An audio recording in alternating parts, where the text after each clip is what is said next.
शुभम मंगलम। मैं आज फिर से उपस्थित हूँ बैताल पच्चीसी की 5वीं कहानी लेकर, जिसका शीर्षक है ज़्यादा पापी कौन। भोगवती नाम की एक नगरी थी। उसमें रूपसेन नाम का राजा राज्य करता था। उसके पास चिंतामणि नाम का एक तोता था। एक दिन राजा ने उस तोते से पूछा, हमारा ब्याह किसके साथ होगा। तोते ने कहा, मगध देश के राजा की बेटी चंद्रावती के साथ। राजा ने ज्योतिष को बुलाकर पूछा तो ज्योतिष ने भी यही कहा। उधर मगध देश की राजकन्या के पास भी एक मैना थी। उसका नाम था मदन मंजरी। एक दिन राजकन्या ने उससे पूछा, मेरा ब्याह किसके साथ होगा। तो उसने कह दिया, भोगवती नगर के राजा रूपसेन के साथ। उसके बाद दोनों का ब्याह हो गया। रानी के साथ उसकी मैना आई। राजा रानी ने मिलकर तोते मैने का विवाह करा दिया और दोनों को एक ही पिंजरे में रख दिया। एक दिन की बात है, तोता मैना में बहस छिड़ गई। मैना ने कहा, आदमी बड़ा पापी, दगाबाज और अधर्मी होता है। तोते ने कहा, स्त्री झूठी, लालची और हत्यारीन होती है। दोनों का झगड़ा बढ़ गया। तो राजा ने कहा, क्या बात है, तुम आपस में क्यों लड़ते हो। मैना ने कहा, महाराज, मर्द बहुत ही बुरे होते हैं। इसके बाद मैना ने एक कहानी सुनाई। इलापुर नगर में महाधन नाम का एक सेठ रहता था। विवाह के बहुत दिनों के बाद उसके घर एक लड़का पैदा हुआ। सेठ ने उसका अच्छी तरह से लालन पालन किया, पर लड़का बड़ा होकर जुआरी बन गया। इसी बीच सेठ मर गया। लड़के ने अपना सारा धन जुए में खो दिया। जब पास में कुछ न बचा तो वह नगर छोड़ चंद्रपुरी नामक नगरी में जा पहुंचा। वहाँ हेमगुप्त नाम का साहूकार रहता था। उसके पास जाकर उसने अपने पिता का परिचय दिया और कहा कि मैं जहाज़ लेकर सौदागरी करने गया था, माल बेचा, धन कमाया, लेकिन लौटते समय समुद्र में ऐसा तूफान आया कि जहाज़ डूब गया और जैसे तैसे मैं बचकर यहाँ आ पाया। उस सेठ की एक लड़की थी जिसका नाम था रत्नावती। सेठ को बड़ी खुशी हुई कि घर बैठे इतना अच्छा लड़का मिल गया। उसने उस लड़के को अपने घर में रख लिया और कुछ दिनों बाद अपनी लड़की से उसका ब्याह करा दिया। दोनों वहीं रहने लगे। अंत में एक दिन वहाँ से विदा हुए। सेठ ने बहुत सारा धन दिया और एक दासी को उसके साथ भेज दिया। रास्ते में एक जंगल पड़ता था। वहाँ आकर लड़के ने स्त्री से कहा, यहाँ बहुत डर है, तुम अपने गहने उतार कर मेरी कमर में बांध दो। लड़की ने ऐसा ही किया।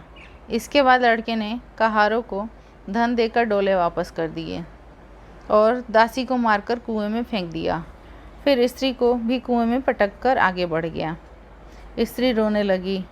एक मुसाफिर उधर से गुजर रहा था। जंगल में रोने की आवाज़ सुनकर वह वहाँ पहुँचा और उसको निकालकर उसके घर पहुँचाया। स्त्री ने घर जाकर माँ बाप से सारा हाल कह सुनाया, लेकिन उसने सच नहीं बताया। उसने कहा, रास्ते में चोरों ने हमारे सारे गहने छीन लिए और दासी को मारकर मुझे कुएं में ढकेल कर भाग गया। उसके पिता ने उसे ढाढ़स बंधाया और कहा कि तू चिंता मत कर, तेरा स्वामी जीवित होगा तो वह जरूर आएगा। उधर वह लड़का जेवर लेकर शहर पहुंचा। उसे जुए की लत थी। वह सारे गहने फिर से हार गया। उसकी हालत पहले जैसी बुरी हो गई। अब वह ससुराल जाने के लिए बहाना ढूंढने लगा। उसका लड़का हुआ था। फिर वह अपने ससुराल पहुंच गया। वहां पहुंचते ही सबसे पहले उसकी स्त्री मिली। वह बड़ी खुश हुई। उसने पति से कहा, आप कोई चिंता न करें, मैंने यहाँ आकर दूसरी बात बता दी है। जो कहा था वह उसने बता दिया। सेठ अपने जमाई से मिलकर बहुत खुश हुआ और उसे अच्छी तरह से अपने घर में रखा। कुछ दिन बाद एक रोज़ वह अपनी सोती हुई पत्नी का गला काटकर उसके सारे जेवर लेकर चंपत हो गया। मैना बोली, महाराज, यह सब मैंने अपनी आंखों से देखा है। ऐसा पापी होता है आदमी। राजा ने कहा, अब तुम बताओ कि स्त्री क्यों बुरी होती है। इस पर तोते ने एक कहानी सुनाई। कंचनपुर में सागर दत्त नाम का एक सेठ रहता था। उसका श्री दत्त नाम का एक लड़का था। वहाँ से कुछ दूर पर एक और नगर था, श्री विजयपुर। उसमें सोमदत्त नाम का सेठ रहता था। उसकी एक लड़की थी। वह श्रीदत्त से ब्याही थी। ब्याह के बाद श्रीदत्त व्यापार करने चला गया। 12 वर्ष तक उसकी कोई खबर नहीं मिली, न ही वह आया और न ही उसकी कोई खबर। जयश्री बहुत व्याकुल हो गई। एक दिन वह अपनी अटारी पर खड़ी देख रही थी, तभी उसे एक आदमी दिखाई दिया। उसे देखते ही वह उस पर मोहित हो गई। उसने उसे अपने सखी के घर बुलवा लिया। रात होते ही वह सखी के घर जाती और रात भर वहाँ रहकर दिन निकलने से पहले ही वहाँ से लौट आती। इस तरह बहुत दिन बीत गए।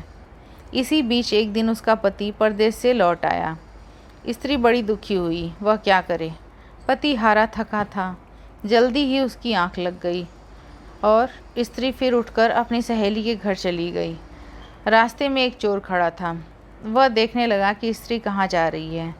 धीरे धीरे वह अपनी सहेली के मकान पर पहुंची। चोर भी पीछे पीछे गया। संयोग से उस आदमी को सांप ने काट लिया था और वह मरा पड़ा था। स्त्री ने समझा कि सो रहा है। वहीं आंगन में पीपल का एक पेड़ था जिस पर एक पिशाच रहता था। वह पीपल के पेड़ पर बैठा सारी लीला देख रहा था।